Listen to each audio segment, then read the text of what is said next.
Halo pemirsa, apa kabar? Senang sekali saya Raden Berdias dapat kembali menemani Anda dalam sebuah program talkshow yang syarat informasi inspiratif untuk Anda dan juga keluarga. Inilah Bincang Sehati.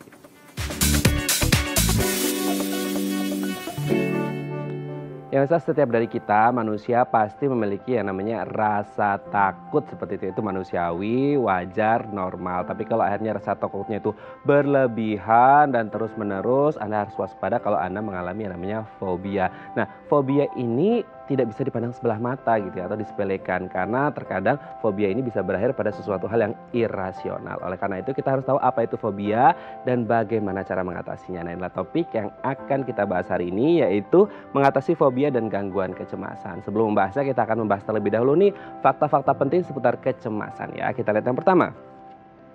Rumit dan tidak butuh alasan. Terkadang orang rasa takut, rasa cemas, khawatir, deg-degan, was-was itu karena orang kadang-kadang ya udah muncul begitu aja gitu, nggak ada alasan tertentu, nggak ada keadaan yang rumit, tiba-tiba muncul begitu saja. Nah, nanti mungkin akan kita bahas kenapa akhirnya ini bisa segitu rumitnya dan tidak ada alasan tiba-tiba muncul gitu ya. Oke, kita lanjut yang kedua.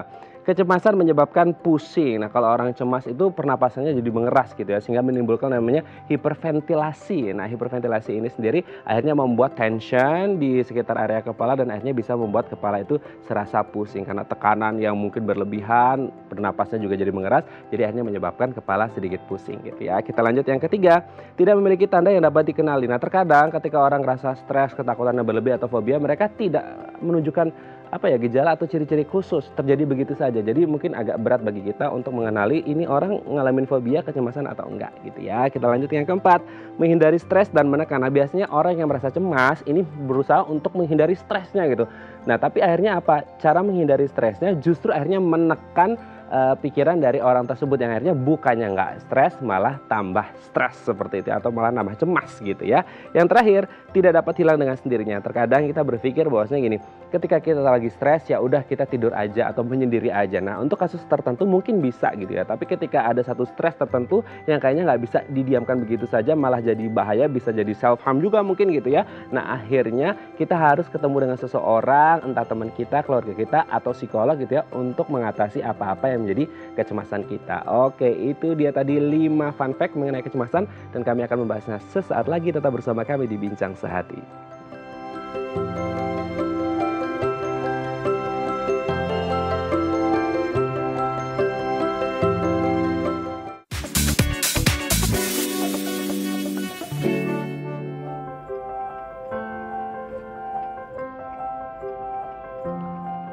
Baik, Anda masih bersama kami di Bincang Sehati, dan tadi di segmen sebelumnya kita sudah membahas beberapa fun fact mengenai kecemasan, dan untuk membahasnya telah tersambung bersama kami di sambungan Zoom dengan Dr. Jimmy MP Aritonang SPKJ, spesialis kedokteran jiwa dari Omni Hospital 10 Mas. Selamat pagi Dr. Jimmy, apa kabar?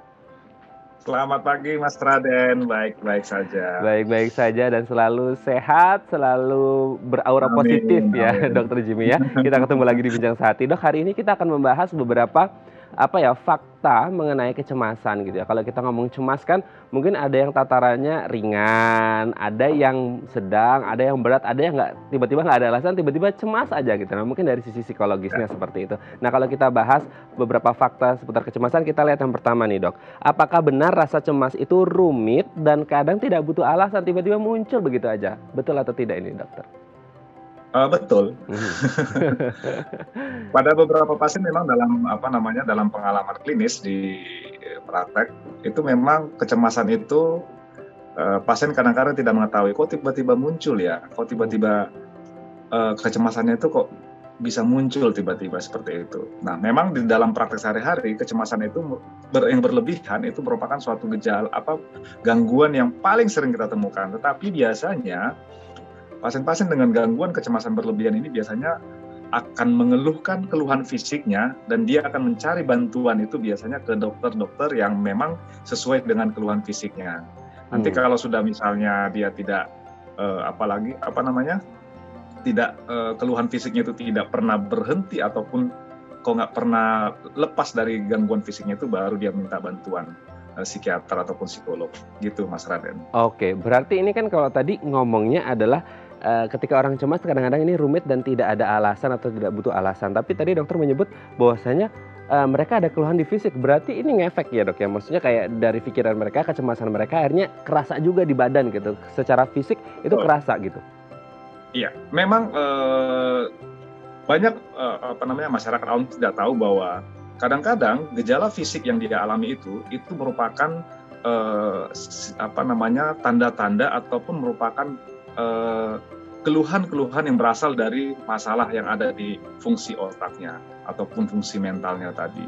Nah, hal itulah yang kadang-kadang kebanyakan pasien tidak menyadari bahwa dia itu sedang mengalami suatu kecemasan yang berlebihan, di mana gejalanya itu biasanya dirasakan itu di fisiknya, gitu Mas Raden.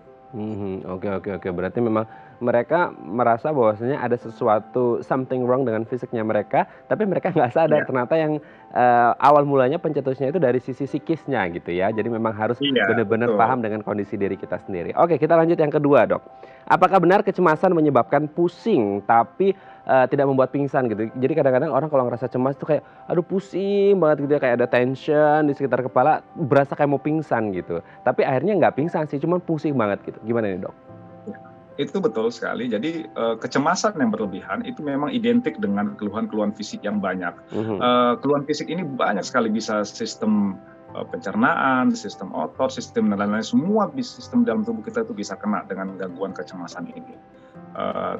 Tapi kebanyakan biasanya masalahnya adalah gangguan pada saluran pencernaan, gangguan otot, misalnya pusing ataupun tension headache, tegang pada kepala, leher, dan biasanya nyerinya ini biasanya pindah-pindah.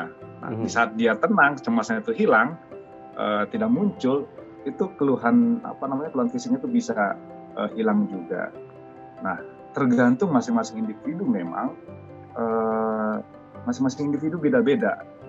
Di saat muncul kecemasan yang berlebihan itu, keluhan-keluhan fisiknya itu juga akan berbeda masing-masing individu. Tergantung masing-masing individu itu di mana dia yang paling sering merasakan efek dari kecemasan berlebihannya itu, Mas Raden.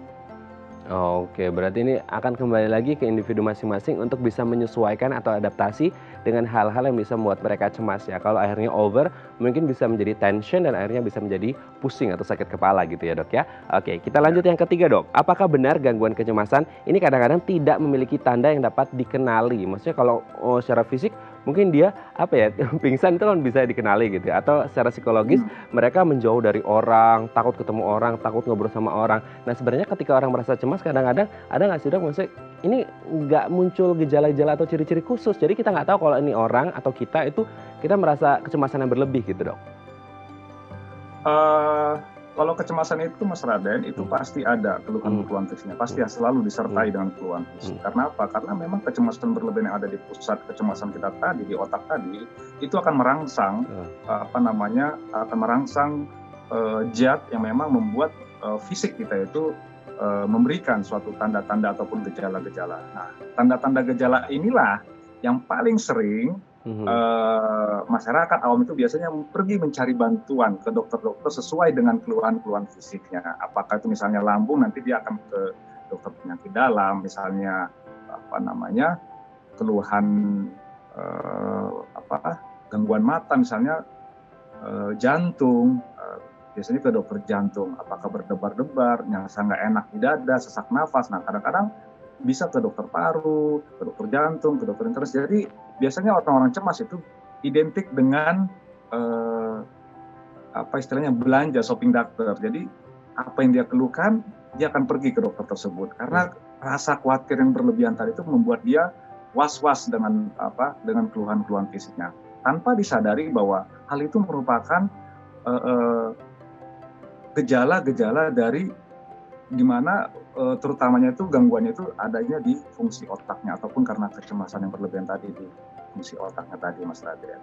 Oke, siap. Kita lanjut yang selanjutnya nih dok, nomor 4 ya. Apakah benar orang yang mengalami kecemasan atau cemas itu harus menghindari situasi yang bisa membuat mereka stres gitu? Jadi kita udah cemas, jadi kalau bisa kita menghindari situasi atau kondisi atau lingkungan yang bisa membuat diri kita jadi tambah stres gitu dok. Ya, memang kecemasan ini kadang-kadang si pasien tidak mengerti, tidak tahu, kok bisa saya tiba-tiba seperti ini ya dok ya. Nah, kita memang harus mencari apa pemicunya, apa penyebabnya. Nah, kebanyakan memang orang-orang dengan gangguan kecemasan itu muncul di saat dia memang lagi stres, lagi dalam tekanan atau apapun itu. Nah, di dalam terapinya kita membutuhkan memang dukungan-dukungan dari orang-orang terdekat dia. Support system dia itu bisa membantu orang-orang dengan gangguan kecemasan tadi bisa mengurangi gangguan kecemasannya. Jadi, apa namanya, setiap hari kan kita manusia, namanya juga manusia ya, pasti akan menghadapi problema, pasti akan menghadapi tekanan-tekanan dalam hidup. Nah, disitulah fungsinya kalau si pasien tidak bisa, tidak bisa mengurangi kecemasannya dengan sendirinya, dia akan pasti akan membutuhkan bantuan profesional. Nah, di situ nanti profesional baik itu psikiater ataupun psikolog akan memberikan suatu terapi-terapi, apakah itu terapi psikoterapi ataupun farmakoterapi dan terapi-terapi yang lainnya. Nah, disitulah diajarkan bagaimana si pasien dengan gangguan kecemasan ini bisa mengurangi kecemasannya. Karena gangguan kecemasan biasanya identik dengan pikiran-pikiran negatif, Mas Rasen. Jadi dia takut, khawatir yang luar biasa dengan yang ada di depan, padahal belum tentu apa yang dia khawatirkan itu terjadi. Karena gangguan kecemasan berlebihan itu identik dengan aduh jangan-jangan jadi banyak jangan-jangannya, Mas. Banyak jangan-jangannya, jadi malah akhirnya over khawatir gitu ya. Oke Dok, kita lihat yang terakhir Dok. Apakah benar kecemasan tidak dapat hilang dengan sendirinya, alias kita harus ketemu sama mungkin teman kita, keluarga kita, mungkin pacar kita, suami kita atau istri kita, atau ketemu harus sama psikolog atau psikiater gitu Dok? Ya, gangguan kecemasan berlebihan dalam arti kalau itu sudah mengganggu aktivitasnya, kalau sudah mengganggu sosialnya, sudah mengganggu pekerjaannya, saya kira ini membutuhkan suatu penanganan profesional, bantuan penanganan profesional, apakah itu psikolog ataupun psikiater, seperti itu Mas Raden. Jadi pertama memang kita harus mencari tahu dulu apa stresornya, apa penyebabnya. Kadang-kadang apakah itu masalah keluarga, masalah masalah pribadi dan lain-lain. Nah, itu kita cari dulu dan itu kita ajarkan si pasien untuk bisa mengenali pemicu-pemicunya tersebut dan bisa berpikir secara rasional, secara kognitifnya yang baik untuk bisa mengurangi kecemasannya tersebut. Jadi saya kira penanganan yang baik dan dukungan dari orang-orang terdekat si pasien ataupun supporting sistemnya yang bisa mendukung si pasien dengan baik, saya kira kecemasan ini juga bisa dihilangkan gitu Mas Raden. Oke. Kalau semisal mereka ngobrol sama mungkin orang-orang terdekat, belum ketemu psikolog atau psikiater gitu ya Dok ya, ya untuk sekadar menenangkan aja gitu, tapi belum mendapatkan solusi. Berarti ketika kita dalam lingkup katakanlah seperti support sistemnya keluarga gitu ya, udah bisa tenang nih kondisinya, tidak terlalu cemas, tapi solusinya belum dapat, berarti tetap harus ketemu psikolog atau psikiater gitu nggak sih Dok? Saya kira kalau sudah mengganggu ya, ke psikolog atau psikiater itu kan dibutuhkan apabila memang pasien tersebut sudah mengganggu keluhan-keluhannya tadi sudah mengganggu aktivitasnya, mengganggu pekerjaannya, mengganggu sosialnya. Saya kira butuh bantuan profesional Mas Raden, karena masing-masing individu kan berbeda-beda dalam kapasitas mentalnya. Masing-masing orang berbeda-beda dalam manajemen stresnya. Ada yang kuat, ada yang lemah. Nah, di situ kita melihat apakah si pasien ini kuat secara mentalnya, kapasitasnya atau tidak. Nah, kalau dia lemah, memang kita butuh pasien tersebut butuh untuk dukungan, support dari profesional ataupun dari support sistemnya tadi. Karena memang orang-orang dengan gangguan kecemasan itu rentan sekali untuk gangguan-gangguan fisik yang lain. Makanya kita sarankan untuk intervensi gangguan kecemasan tadi, menghindari lebih lanjut gangguan fisiknya tersebut. Bisa jadi nanti kalau itu dibiarkan, gangguan fisiknya tersebut juga akan semakin berat dan membuat kondisi si pasien juga akan semakin kurang baik itu Mas Raden. Oke, berarti memang harus ada support system dari keluarga. Kalaupun akhirnya in the end of the day-nya belum ada solusi, hanya sekadar menenangkan, tetap harus ketemu psikolog atau psikiater untuk mendapatkan solusinya supaya tidak cemas terus-menerus gitu ya Dok ya. Baik, terima kasih Dr. Jimmy sudah bergabung bersama kami pagi hari ini di Bincang Sehati. Kita doakan meskipun di masa pandemi ini gitu ya, di mana banyak stresor-stresornya dari sisi keuangan atau ekonomi, percintaan, mungkin rumah tangga, sosial, kesehatan, semuanya banyak sekali indikator stresnya. seterusnya. Tapi semoga kita doakan kita tidak cemas, kita tidak stres, kita bisa menghadapi hidup ini dengan baik. Tuhan pasti punya jalan terbaik untuk kita semuanya. Terima kasih Dr. Jimmy sudah berbagi bersama kami pagi hari ini. Sehat-sehat terus, salam untuk keluarga di rumah dan teman-teman di rumah sakit. Selamat pagi. Baik, pemirsa, selanjutnya kita akan membahas tema kita hari ini. Bagi Anda yang memiliki pertanyaan, Anda bisa menghubungi kami di nomor 021 290 32644 atau DM Instagram kami di @bincangsehati.tv. Kami akan segera kembali.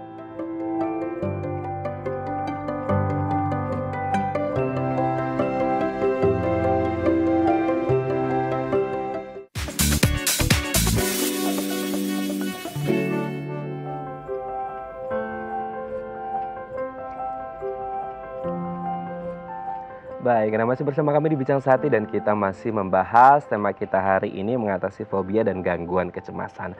Bagi Anda yang memiliki pertanyaan seputar tema kita hari ini, Anda bisa menghubungi kami di nomor 021 290 32644 atau DM Instagram kami di @bincangsehati.tv. Dan telah hadir bersama kami di studio Bincang Sehati, siapa lagi kalau bukan Kak Jovita Maria Ferliana, FSC Psikolog. Selamat pagi Kak Jo, Selamat apa pagi, kabar? Luar biasa baik. Luar biasa baik, selalu semangat kalau ngelihat Kak Jo hadir di Bincang Sehati. Terima kasih, Jadi saya kita juga nggak semangat cemas lagi. Iya.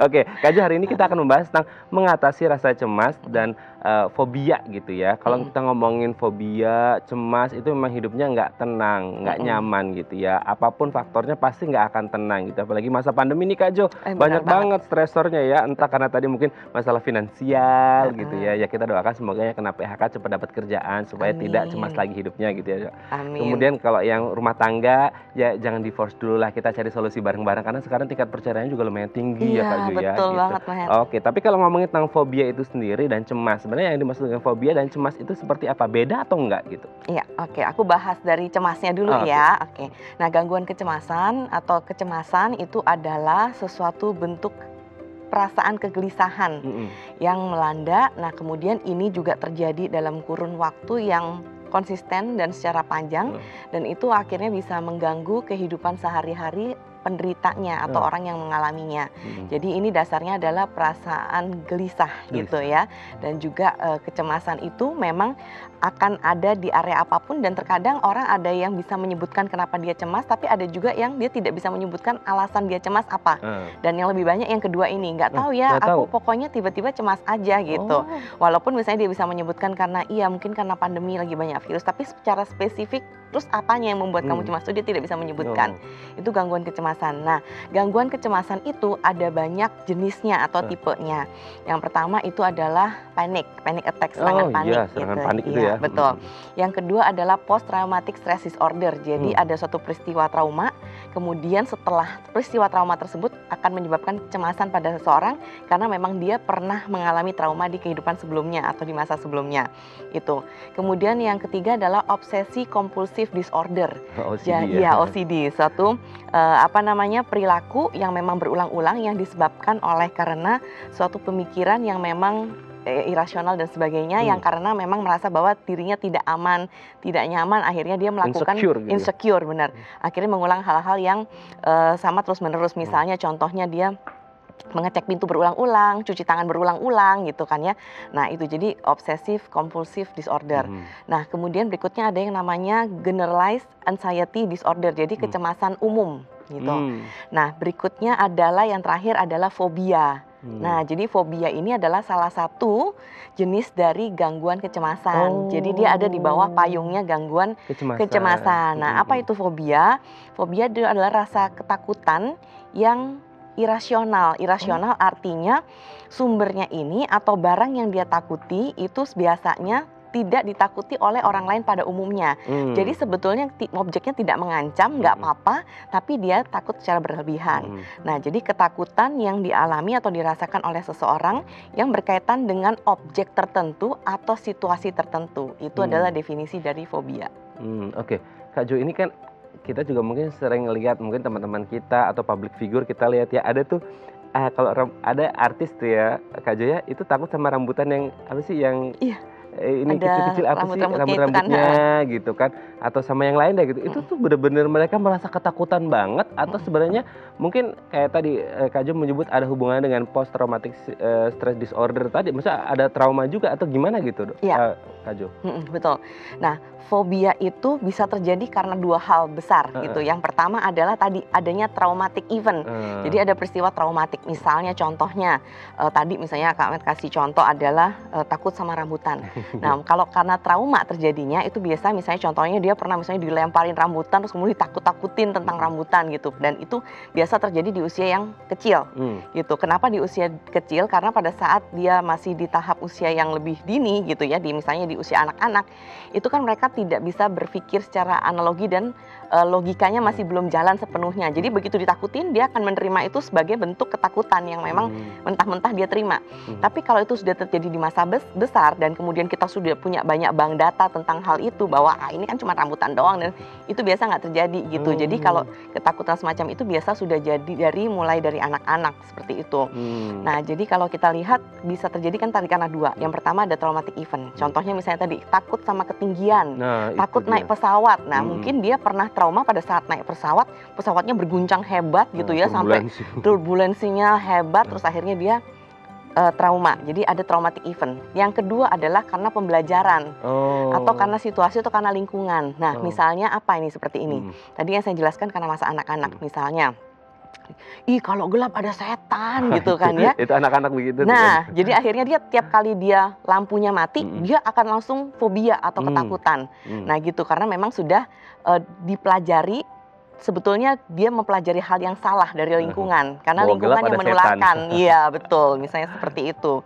Atau misalnya dilemparin sesuatu yang tadi itu, misalnya kan biasa laba-laba karet gitu ya.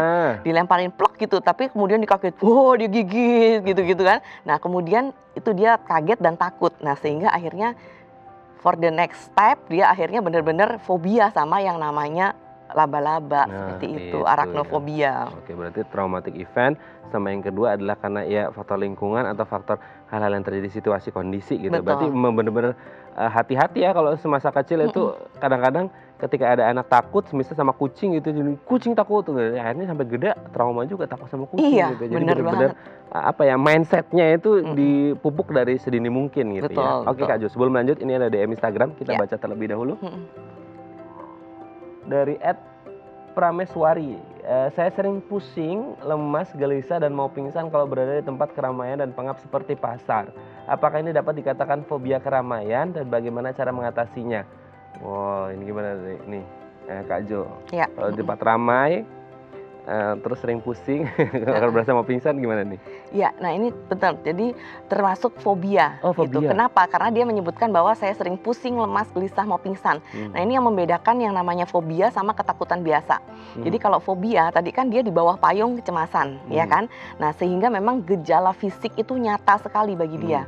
Jadi benar-benar bukan karena dia itu kayak mengada-ngada, enggak. Tapi benar-benar jantungnya berdebar, benar-benar pusing, bisa sampai kemudian kalau itu dia tetap bertahan di situ agak lama bisa sampai gelap dan bisa pingsan gitu. Jadi gejala fisiologisnya itu memang nyata sekali, keringat dingin gitu ya, susah napas, sesak napas. Nah itu emang nyata sekali pada diri orang itu. Makanya kita sebagai orang yang ada di dekatnya atau lingkungannya nggak boleh meremehkan begitu aja. Dan nggak boleh makin ditakut-takutin karena memang dia merasakan gejala fisiologis tersebut. Nah kalau takut biasa yaitu ya cuman dia bilang ih takut, tapi ternyata kalau diusahakan berani juga berani dan tidak terlalu gejala fisik atau fisiologisnya nggak terlalu sehebat yang tadi disebutkan itu. Jadi benar ini termasuk yang namanya fobia keramaian atau tadi sosial fobia. Nah kita perlu gali lagi apakah nanti masuk sosial fobia atau agorafobia gitu kan ya, karena fobia ini ada 3 nih bentuknya. Fobia spesifik itu ada berkaitan dengan objek tertentu gitu. Tadi misalnya ular, kemudian laba-laba, balon, misalnya seperti itu kan. Bahkan balon pun bisa, bola air pun bisa. Nah itu seperti itu. Jadi ada objeknya, itu namanya fobia spesifik. Yang kedua adalah fobia sosial. Jadi dia bertakut berada di keramaian. Nah ketiga adalah agorafobia. Dia takut berada di situasi atau kondisi di mana dia tidak akan bisa lari atau keluar dari situ gitu. Misalnya fobia terhadap tempat-tempat tertutup, misalnya Heeh. dalam lift gitu, Oh. atau kemudian di ruangan kantor tapi kemudian pintunya tertutup semua gitu. Jadi Oh. dia merasa bahwa nanti aku nggak bisa kemana-mana gitu. Kalau ada kenapa-kenapa aku nggak bisa kabur dan sebagainya gitu. Itu Mhm. agorafobia. Nah, sosial lebih ke arah sosial sih kalau di sini. Mhm. Kecuali kalau dia bilang di pasar itu kemudian dia takut nggak bisa escape dan sebagainya. Nah, itu berarti masuk ke agora. Tapi kalau dia lebih menspesifikkan bahwa aku takut sama orang-orangnya, banyak orang di situ, itu lebih ke arah sosial fobia. Sosial Nah, fobia. kalau pertanyaannya adalah bagaimana cara mengatasi, nanti kita bahasnya di akhir ya, Akhir ya. di section yang terakhir ya. Sesi yang terakhir ya. Oke, mungkin ini bisa menjawab pertanyaan dari Mbak Prameswari ya. Tapi kalau berbicara tentang rasa cemas atau fobia, kan bisa terjadi sama siapa saja ya Kak Jo ya, tergantung tadi dua faktor, traumatic event sama situasi, kondisi atau lingkungan seperti itu. Tapi kalau secara umum bisa nggak sih, maksudnya kayak perempuan atau laki-laki mana yang lebih rentan mengalami cemas, yang lebih suka cemas gitu, atau bisa lebih fobia? Biasanya kan cewek itu sensitif banget. Iya. Gitu kan, perasaan gitu Main kan. perasaan Jadi ya. main perasaan gitu. Dan di usia berapa? Apakah anak-anak bisa kena juga gitu, maksudnya cemas gitu, atau sebenarnya di usia-usia produktif di mana mereka sudah mengenal dengan kata cinta, Iya. terus kehidupan sosial, Iya. ekonomi, beban hidup gitu Kak Jo. Iya. Jadi kalau mau dilihat dari perempuan atau laki-laki gitu ya, ya memang di dalam hal ini sebetulnya prevalensinya atau perbandingannya nggak terlalu jauh sih Nggak antara terlalu laki-laki sama perempuan. perempuan yang mengalami hal ini. Tapi memang lebih sedikit di atasnya itu yang perempuan gitu, lebih banyak tetap aja perempuan karena Sudah tadi bisa ditebak ya. tidak bisa ditebak ya. Tapi perbedaannya nggak jauh sih Nggak dari jauh ya. laki-laki karena laki-laki juga banyak yang mengalami fobia. Nah, kalau ditanya dari usia berapa sih dia biasa bisa mulai fobia itu? Ya tadi, kalau karena emang pembentukan, jadi kalau ini tidak hanya berlaku buat fobia, tapi untuk gangguan apapun termasuk gangguan kecemasan, itu kan biasa memang ada yang namanya faktor genetik gitu. Dan untuk genetik ini berarti kan memang faktor yang sudah ada dalam diri orang itu, yang sudah dibawa sejak dia lahir. Betul. Nah, itu kan ada faktor misalnya keturunan ya, misalnya dari orang tuanya secara langsung, ayah ibunya, atau mungkin dari kakek neneknya, atau bahkan di atas kakek neneknya. Nah, sehingga itu ada faktor genetik. Kalau genetik kan berarti ya memang sudah nggak bisa diapa-apain. Iya, betul. Ya kan? Nah, itu biasa menyumbang 40% gitu. Nah, sisanya adalah tadi yang proses pembelajaran yang salah dari misalnya lingkungan, kemudian mempersepsikan hal yang terjadi itu secara berbeda atau secara salah. Nah, itu penyebabnya seperti itu. Nah, tapi di sini Kak Met, kalau aku mau jelasin secara biar mungkin pemirsa dapat gambaran yang lebih jelas gitu ya. Nah, untuk fobia ini sendiri itu yang berperan itu kalau kita mau lihat membahas fobia, kita lihat dari sisi biologis, psikologis, dan juga lingkungan gitu ya. Tadi biologis itu di dalamnya ada yang genetik, genetik tadi turunan. Turunan itu nggak selalu berarti, oh berarti papa mama aku harus fobia dong. Enggak, karena itu biasa adalah yang ditularkan atau diturunkan adalah kerentanannya. Jadi misalnya contohnya ya, orang tuanya atau kakeknya ada punya kecemasan berlebihan, tapi nggak fobia. Nah, tapi kemudian pada anaknya atau cucunya kemudian menjadi fobia. Nah, itu bisa karena yang diturunkan adalah kerentanannya, gitu. Nah, itu dari sisi biologisnya nanti dulu. kita akan lanjut di psikologis dan lingkungannya. Kita harus break terlebih dahulu Kak Jo. Baik, pemirsa, bagi Anda yang memiliki pertanyaan, Anda bisa menghubungi kami di nomor 0212903244 atau DM Instagram kami di @bincangsahatidayatv. Kami akan segera kembali.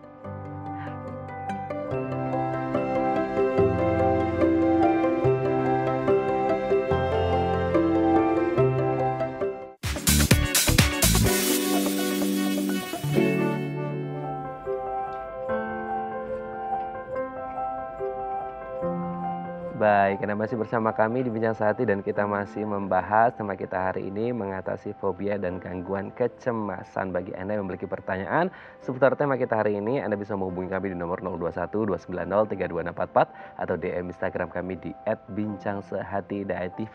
Kita kembali lagi ke Kak Jo. Kak Jo, lanjutin tadi, kita kepotong break. Iya, betul. Biologis, psikologis, lingkungan gimana nih?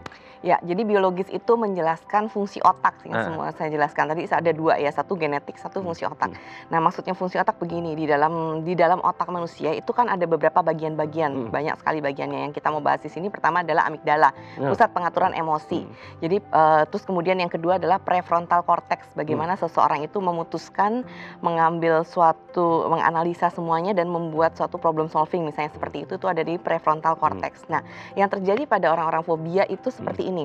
Pada saat dia misalnya terpapar sama sesuatu yang memang dia takutin tersebut, nah itu kan yang keluar adalah alarm tubuhnya dulu tadi, makanya jantung berdetak dan sebagainya. Napasnya jadi Ya, nah kemudian kan dia send nih Mbak. Jadi sebelum respon itu muncul, kenapa respon yang tadi visual bisa muncul? Karena dia menangkap bahwa satu, di amigdala merasa tadi adanya kecemasan, ketakutan, atau perasaan gak enak, atau tadi bisa jadi muncul dari perasaan kaget tadi kan dan sebagainya. Itu masuk semua di amigdala. Nah begitu di amigdala dia akan ditransfer ke depan kan, ke pusat prefrontal cortex, di mana tadi kalau ada pengalaman-pengalaman atau perspektif yang salah, maka di bank datanya yang ada di otaknya adalah ini membahayakan gitu. Misalnya contohnya kalau balon meletus nanti dia bisa misalnya contohnya membuat badan kamu meletus juga kan, ada seperti itu misalnya ya kan. Itu dia tadi tertular sama pengalaman-pengalaman sebelumnya yang kemudian dipengaruhi secara salah. Atau misalnya ini laba-laba bisa gigit kamu ntar bisa mati dan sebagainya seperti itu. Jadi atau misalnya di ketinggian nih ya kan, kamu akan jatuh dari situ terus hancur berkeping-keping dan sebagainya gitu. Itu yang disend ke otak bagian depan. Sehingga otak bagian depan kemudian akhirnya mentransfer itu ke tubuh, keluarlah dalam bentuk tadi sesak napas, jantung berdetak, itu yang terjadi. Makanya kenapa orang fobia pasti mengalami hal itu. Nah kemudian yang kedua secara psikologis, tadi kan saya bilang ada yang namanya faktor ditakut-takutin atau dimasukin hal-hal yang salah pada masa kecilnya gitu. Misalnya contohnya ada orang nih, dia pasti mau ambil kamu gitu kan, kan suka kayak gitu ke anak-anak. Jangan keluar rumah ya, kalau keluar rumah nanti kamu diculik. Nah itu disebutkan berulang-ulang. Akhirnya di bank data dia tersimpan apa? Oh berarti orang lain tuh membahayakan. Orang di luar, di pikirannya bau begitu gitu ya. Benar. Makanya terus ada yang namanya sosial fobia tadi, kemudian agorafobia itu kan biasa dari situ juga. Nah kemudian yang terakhir ada tadi karena dari lingkungan. Kadang lingkungan tuh menganggap bahwa sesuatu yang orang fobia tuh lucu gitu, jadi malah dikerjain. Bener nggak? Ya kan? Justru sengaja pas ulang tahun bener-bener balonnya diletusin di depannya. Terus misalnya contohnya dia takut sama kecoa gitu, bener-bener dikunciin di dalam kamar, dikasih kecoa gitu. Jadi kan buat diketawain gitu. Nah sehingga padahal orang yang seperti ini dengan semua gejala fisiologis yang dialami, kecemasannya makin lama makin meningkat. Itu justru bisa membuat kadar fobianya makin lama makin tinggi gitu. Oke Kak Jo, ini memang ada beberapa faktor ya. Benar. Sebelum kita lanjut, ini ada penelpon Kak Jo, kita sapa terlebih dahulu. Halo, selamat pagi. Dengan siapa di mana? Saya Ibu Pasaribu, Pak. Ibu siapa, Bu? Ibu Pasaribu. Ibu Pasaribu di mana, Ibu? Pasaribu. Di Ciledug. Di Ciledug. Silakan Ibu Pasaribu. Saya ini dulu udah berobat ke Sariasi. Aku pernah ditinggal anak saya. Jadi saya kalau ngelihat rumah sakit itu benci banget. Ngelihat susternya benci, ngelihat rumah sakit. Kalau diomongin orang itu anak saya nggak suka. Terus nggak bisa tidur dong. Iya. Terus nggak bisa tidur sama badan saya gatal. Tapi siang doang nggak bisa tidur, kalau malam tidur.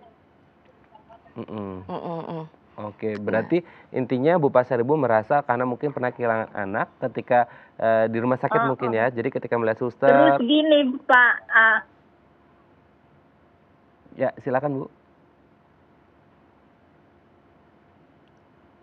Iya, jadi saya kalau lewat rumah sakit itu saya nggak suka gitu. Kalau anak saya diomongin juga saya nggak suka. Terus gini Pak, saya pernah mau ngambil toko, terus tokonya nggak dapet dulu. Ini udah berapa tahun yang lalu. Jadi saya nggak bisa tidur sampai 2 minggu waktu itu. Jadi kalau ada beban gitu, langsung saya kadang-kadang nggak enak badan begitu. Oke, baik Ibu Boleh Pasaribu. tahu nggak anaknya sudah meninggal berapa lama yang lalu? Oke, anaknya berarti dulu meninggal atau gimana Bu Pasaribu? Anaknya kuliah. Oh masih ada dan sekarang kuliah?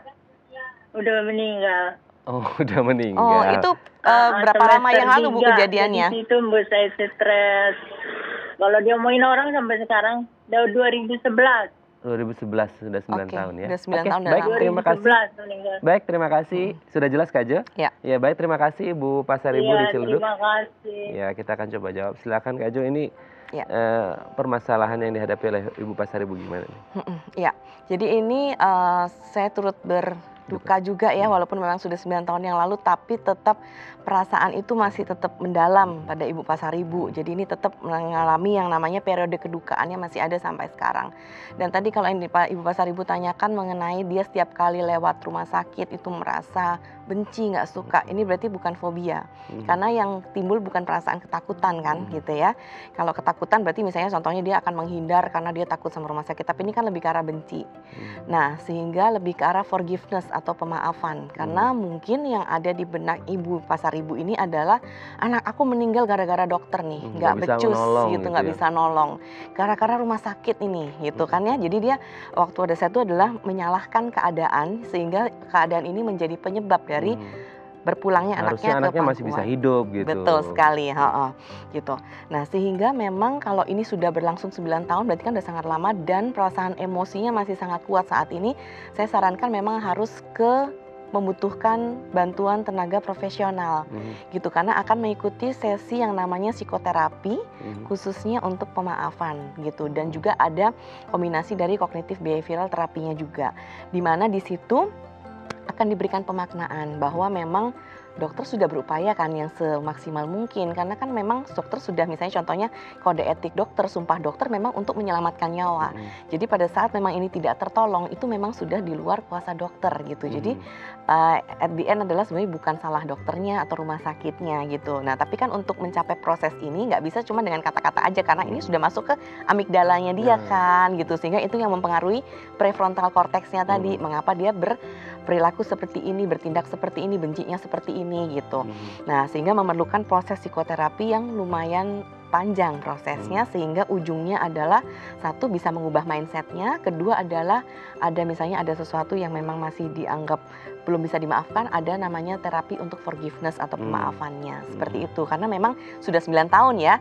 Jadi artinya kan sebetulnya Ibu Pasaribu sudah berupaya dong, tapi memang belum bisa seperti itu, makanya membutuhkan bantuan tenaga profesional. Jangan memang harus ketemu sama psikolog atau profesional untuk supaya nggak jadi beban juga ke hidupnya Bu Pasaribu, supaya tidak ngedrop juga kan tadi sudah disebutkan susah tidur sampai gatal-gatal, itu memang bisa ngefek ke situ ya Kak? Bisa banget. Nah, kalau tadi ya ini kaitannya gangguan kecemasan apapun, kemudian bentuk emosi apapun, kalau itu sudah berlangsung panjang dan kemudian intensitasnya tidak menurun, nah itu bisa akhirnya membuat itu semakin parah derajatnya atau bisa menyebar ke hal yang lainnya gitu. Makin parah derajatnya misalnya kayak tadi, misalnya pertama ngerasa benci aja, tapi lama-lama ini kan kependem terus ya, nggak bisa keluar gitu emosinya. Nah, akhirnya kemudian kenanya ke fisik. Tadi pertamanya cuman kayak jantung berdebar, kayak merasa mau nangis setiap kali lewat rumah sakit. Tapi karena ini terus kependem, terus kemudian nggak bisa keluar, akhirnya timbul yang namanya reaksi fisiologis yang lain. Tadi misalnya alergi dan sebagainya. Kenapa di siang hari? Nah, itu biasanya perlu kita gali lagi. Apakah anaknya meninggal di siang hari? Nah, seperti itu. Biasa ada koneksinya kenapa di siang hari gitu. Nah, terus kemudian itu yang pertama. Terus kemudian yang kedua adalah tadi Ibu tadi sempat, kalau saya nggak salah dengar, dia bilang ini sudah merambat juga ke hal yang lain tadi ya, kalau nggak salah kan, bukan cuma hal ini aja tapi kecemasan ke hal yang lain. Nah, itu berarti memang sudah mengena ke satu levelnya semakin tinggi, dan kedua menyebar ke hal yang lain juga. Jadi nggak cuma tentang meninggal si anaknya ini, tapi emosinya itu juga akan kemudian melebar ke hal-hal lainnya. Karena pada hal lainnya bisa aja dia akan menyangkut suatu emosi yang sama gitu. Misalnya tadi emosi yang berkaitan dengan tidak bisa memaafkan, merasa benci gitu ya. Nah, kemudian ada trigger lain yang juga kenanya ke benci, akhirnya merambat ke situ gitu. Dalam bentuk apapun, misalnya contohnya rekan kerja atau misalnya keluarga yang mengatakan sesuatu kemudian dia benci. Nah, akhirnya kemudian merambat ke hal yang lainnya.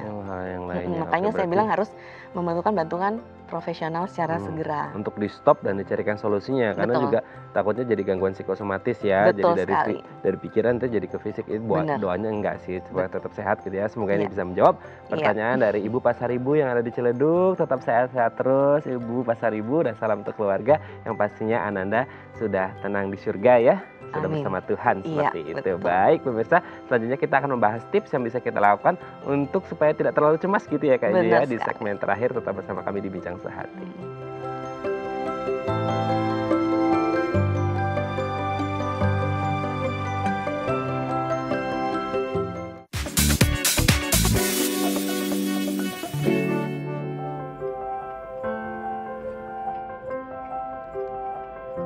Baik, Anda masih bersama kami di Bincang Sehati. Segmen terakhir ini kita akan membahas bersama Kak Jo tips yang bisa kita lakukan untuk meminimalkan rasa cemas gitu ya Kak Jo ya. Kita lihat satu persatu, nanti akan dijelaskan secara umum oleh Kak Jo. Yang pertama kita lihat, kenali rasa fobia. Oke, yang kedua kita lihat lagi, hadapi fobianya. Yang ketiga adalah tantang pikiran negatif, buang pikiran negatif jauh-jauh gitu ya. Yang keempat adalah belajar untuk tenang, harus cooling down, calm down. Dan yang terakhir adalah memiliki support group atau support system, dan itu mungkin bisa didapatkan dari keluarga, atau kalau mungkin akhirnya in the end of the day-nya harus ketemu sama psikolog atau profesional. Gimana Kak Jo untuk mengatasi fobia dan juga kecemasan ini? Iya, betul. Nah, jadi tadi sudah disebutkan tips-tipsnya, memang itu adalah tips yang memang bisa dilakukan untuk para pemirsa di rumah yang mengalami fobia. Nah, tapi saya akan jelaskan kalau misalnya, biasa kan orang bertanya, terus kalau saya ke tenaga profesional, saya bakal apa sih gitu, bakal diapain sih di sana gitu. Orang takut kalau ke psikolog kayak sakit jiwa ya, gimana sakit gitu. jiwa gitu, padahal juga enggak gitu kan. Enggak, sebenarnya psikolog itu kan enggak cuman buat, bukan hanya untuk tempat orang sakit jiwa, tapi lebih ke arah kita ada masalah apapun, kita curhat, kita ngobrol pun itu juga ke psikolog gitu. Nah, di sini untuk terapi untuk fobia gitu ya, khususnya itu memang tadi istilah lain yang saya sebutkan kan, ada yang namanya tadi satu cognitive behavioral therapy, yaitu kemudian kita mengolah ulang tadi berkaitan sama sistem limbik sama prefrontal, itu yang akan diolah di cognitive behavioral therapy. Jadi mengubah cara berpikir sehingga perasaan dan perilakunya berubah, itu intinya gitu. Nah, kemudian selain itu adalah ada terapi yang spesifik yang memang ini hanya untuk orang-orang fobia. Itu namanya teknik pemaparan. Jadi terapinya namanya teknik pemaparan atau desensitisasi. Dari asal katanya aja desensitasi artinya diterapkan secara pelan-pelan, tapi kemudian derajatnya ditambah gitu. Nah, biasa mulai dari sini untuk singkatnya. Jadi misalnya kita tanyakan kan dia fobianya apa gitu. Misalnya katakanlah tadi balon gitu, atau misalnya tadi kucing misalnya ya kan. Nah, kita tanyakan, oke, kita mau tahu nih derajat dia mana dulu nih, sampai ke arah mana, sedang, berat, atau misalnya masih yang ringan gitu ya. Kita tanyakan, dengar kucing takut nggak gitu, atau harus ketemu baru takut. Kalau ketemu pun di jarak berapa meter kamu takut. Nah, kan akan dispesifikan gitu ya. Let's say dia bilang, ih jangan kan ketemu, aku dengar aja udah takut gitu. Atau kalau nggak, aku lihat kucing kartun aja takut gitu kan. Nah, itu berarti kan kita sudah tahu oke, levelnya di situ. Jadi disitulah kita mulai teknik desensitisasinya. Jadi setelah tadi dilakukan cognitive behavioral therapy, teknik relaksasi, jadi menenangkan. Jadi kita akan ajarkan kepada klien bagaimana cara dia pada saat tadi respon fisiologisnya timbul, bagaimana cara dia menenangkan diri. Kita ajarkan teknik pernafasan. Karena kan tadi kalau orang yang fisiologisnya tadi udah jantung berdebar-debar, itu kan artinya jantungnya cepat banget ya. Kita harus tetralin dulu. Relaksasi yang paling tepat di sini.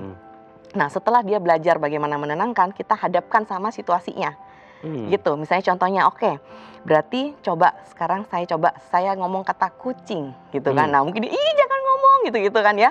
Terus kita ulangi lagi kucing. Nah, pertama dari omongan. Terus lama-lama kita cerita satu buku tentang kucing.